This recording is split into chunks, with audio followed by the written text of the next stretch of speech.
ನಮಸ್ಕಾರ ರೈತ ಮಿತ್ರರೇ, ನಾವು ಪೂಜೆ ಮಾಡ್ತಾ ಇರೋ ವಿಶೇಷ ಏನು ಅಂತ ನೋಡ್ತಾ ಇದ್ದೀರಾ. ಸೊ ನಿಮಗೆ ನನ್ನ ವೀಡಿಯೋಸ್ ನೋಡಿದರೆ ಗೊತ್ತಿರ್ತದೆ. ಏನಂದರೆ ನಾವು ಯಾವುದೇ ಬೆಳೆ ಹಾಕ್ಬೇಕಾದ್ರೂ ಫಸ್ಟ್ ಭೂಮಿ ತಾಯಿಗೆ ಪೂಜೆ ಮಾಡಿಬಿಟ್ಟೆ ಆಮೇಲೆ ಬೆಳೆ ಹಾಕೋದು. ಸೊ ನಾವಿವತ್ತು ಹಾಕ್ತಾ ಇರೋ ಬೆಳೆ ಯಾವುದು ಅಂದರೆ ಶುಂಠಿ. ಸೊ ಶುಂಠಿ ಹಾಕಿದ ಖುಷಿಗೆ ಎಲ್ಲರಿಗೂ ಸ್ವೀಟ್ ಮಾಡ್ಕೊಡೋಣ ಅಂತ ಕೇಸರಿ ಬಾತ್ ಮಾಡಿಕೊಟ್ವಿ.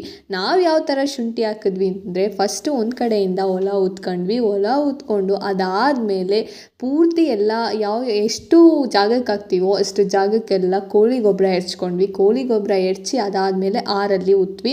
ಸೊ ಟ್ಯಾಕ್ಟ್ರಲ್ಲೆಲ್ಲ ಆರಲ್ಲಿ ಉತ್ಬಿಟ್ಟು ಬೆಡ್ ಥರ ಮಾಡಿದ್ವಿ. ಸೊ ಬೆಡ್ ಥರ ಮಾಡಿ ಗುಣಿ ಕುಕ್ಕಿ ಹಾಕಿದ್ವಿ. ಸೊ ಗುಣಿಗೆ ಯಾವ ಗೊಬ್ಬರ ಹಾಕಿದ್ವಿ ಅಂದರೆ ಪೋರೆಟ್ ಮತ್ತು ಬೇವಿನ ಹಿಂಡಿ ಮತ್ತು 10-26. ಸೊ ಈ ವಿಡಿಯೋ ನಾನು ಹಾಕ್ತಾ ಇರೋ ಇದೇನೆಂದರೆ ಇದಕ್ಕೆ ಕಮೆಂಟ್ ಮಾಡಿ, ಶುಂಠಿ ಬೆಳೆಗಾರರು ಯಾರಿದ್ರೆ ನೀವು ಗುಣಿಗೆ ಹಾಕ್ಬೇಕಾದ್ರೆ ಗುಣಿಗೆ ಗೊಬ್ಬರ ಹಾಕ್ತೀರಾ ಇಲ್ಲ ಹಂಗೆ ಡೈರೆಕ್ಟ್ ಶುಂಠಿ ಹಾಕ್ತೀರಾ ಅಂತ ಮರೀದೆ ಕಮೆಂಟ್ ಮಾಡಿ. ಸೊ ಶುಂಠಿ ಬೆಳೆಯೋರಿದ್ರೆ ಈ ವಿಡಿಯೋನ ಮರೀದೆ ಅವ್ರಿಗೆ ಶೇರ್ ಮಾಡಿ. ಸೊ ಇವತ್ತು ತಿಂಡಿನೂ ತೋಟದಲ್ಲೇ ಏನಪ್ಪ ಅಂದರೆ ಬಾತ್ ಮಾಡಿದ್ವಿ. ಮುದ್ದೆ ಮಾಡೋಕ್ಕಲ್ಲ ಟೈಮ್ ಇಲ್ಲ.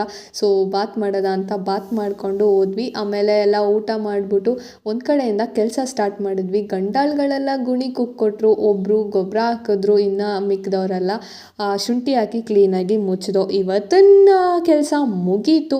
ಸೊ ಶುಂಠಿನೂ ಅರಿಶಿನೂ ನೋಡೋಕ್ಕೆ ಸಿಮಿಲರ್ ಒಂದೇ ಥರ ಕಾಣಿಸ್ತಿದೆ. ಆದರೆ ಶುಂಠಿ ತೆಗಿಬೇಕಾದ್ರೆ ಕೆಲಸ ಈಸಿ, ಆದರೆ ಅರಿಶಿನ ತೆಗೆದಾದ ಆದಮೇಲೆ ತುಂಬ ಕೆಲಸ ಹಿಡಿಯೋದು. ಸೊ ಇವತ್ತಿನ ವಿಡಿಯೋ ಇಷ್ಟೇ. ಬಾಯ್.